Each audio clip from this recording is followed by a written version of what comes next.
Okay, we now up to our second speaker, Steve Brittle.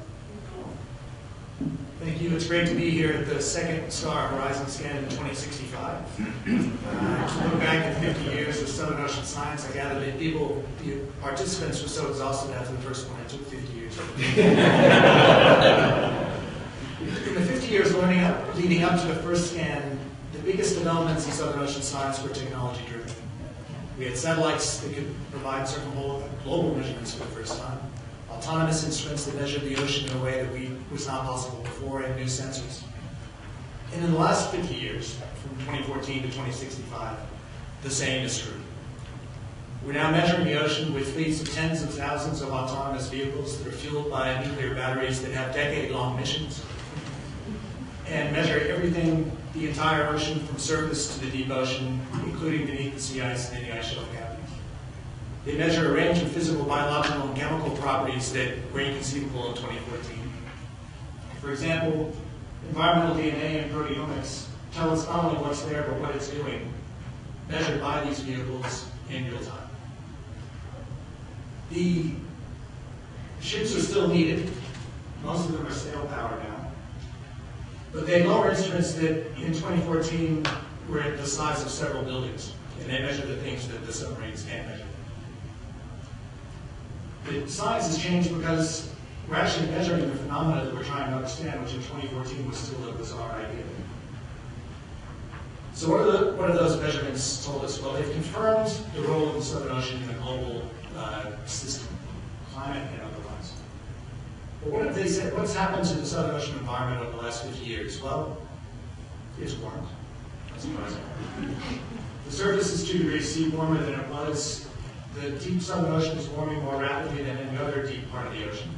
It's now about 0.6 of a degree warmer at 1,000 meters than it was in 2013. Salinity has changed. It's fresher both near the surface and down deep, and that's because there's more precipitation as the global hydrological cycle has spun up in a warmer world. And the increased ice melt is also freshening ocean waters. Stratification has reduced. The change has been on the order of 10 or 20%. It's not huge. It's restricted a bit in nutrient input, and it's also restricted the amount of oxygen getting into the ocean. So oxygen levels have declined by about 15%. Sea level globally has risen by 30 centimeters relative to 2014. But the rate of rise is now double what it was then. It is continuing to go up. Antarctic bottom water, which had already decreased in volume by 50% by 2014, is now extinct. There's essentially no water in the ocean that qualifies under the traditional definition of Antarctic bottom water.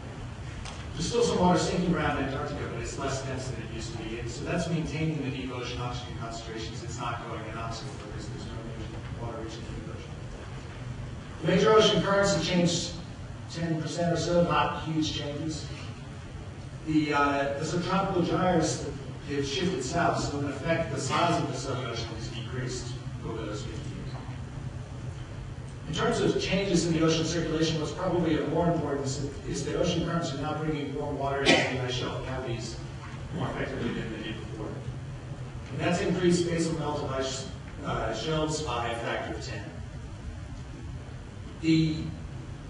The thinning of the ice shelves has also allowed the ice shelves to float free of some of the seafloor topography, and that's also led to eastward ingress of warm water and further melting. So the ice shelves are melting more rapidly. Most of the changes I've talked about are not so dramatic, maybe 10 or 20% over 50 years. Part of the reason is that the Southern Ocean, its current systems, and the fact that it can store a huge amount of heat continues to buffer high southern latitudes against against climate change. And so the rates of change are slower than in many other parts of the planet.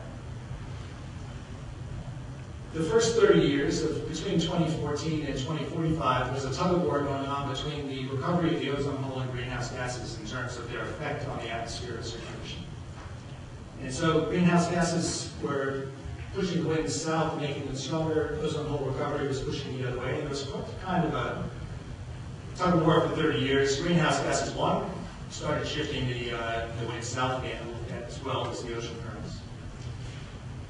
Unfortunately, in about 2040 or 2050, having not made any substantial action to mitigate greenhouse gas emissions, we began to inject sulfate aerosol into the stratosphere, which had the unintended side effect of forming a new ozone hole. So now ozone and greenhouse gases are working together to accelerate the rate of change. Many of the changes are modest, but not all. There's some big, profound, and rapid changes that have occurred in the Southern Ocean. As Helen will talk about, the marine ice shelf instability is no longer a theory, it's underway. The glaciers in both West and East Antarctica.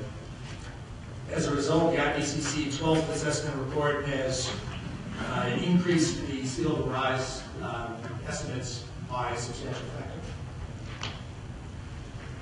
Perhaps of even more importance is that the absorption of carbon dioxide by the ocean is not at the service of slowing the rate of climate change, but at the cost of ocean acidification.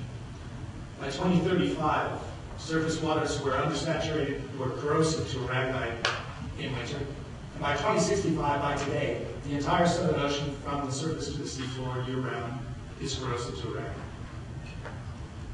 Biological responses to this, Jose will talk a bit about, but they were a surprise in the sense that for some species, plasticity and rapid adaptation allow organisms and communities to respond.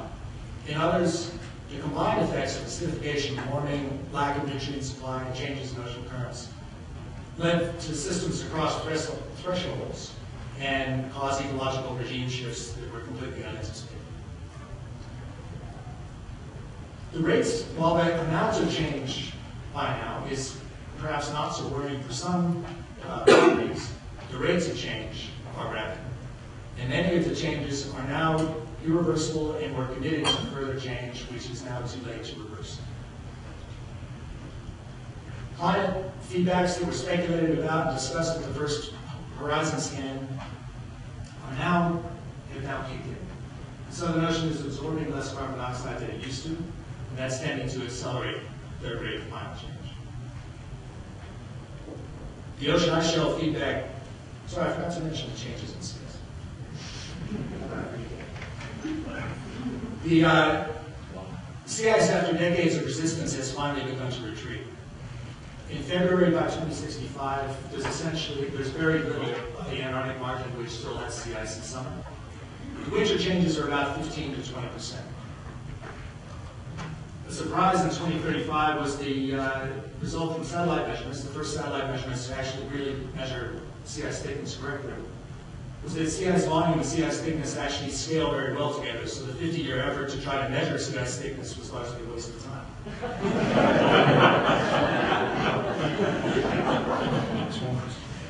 When we, at this second scan though, it's a sobering time to think about the decline in support for Antarctic science. Conserving the Antarctic environment is of as great importance as it ever was, if not more so, because it's now the last great wilderness theme park that's left on the Earth. And there are direct flights from many wealthy cities to Antarctica for holidays. But the pace of change and the consequences of those climate changes for the rest of the world, the non-buffered part of the world, are now so serious that Antarctic research is seen really as a sort of luxury that we could afford in the simpler times of 2014.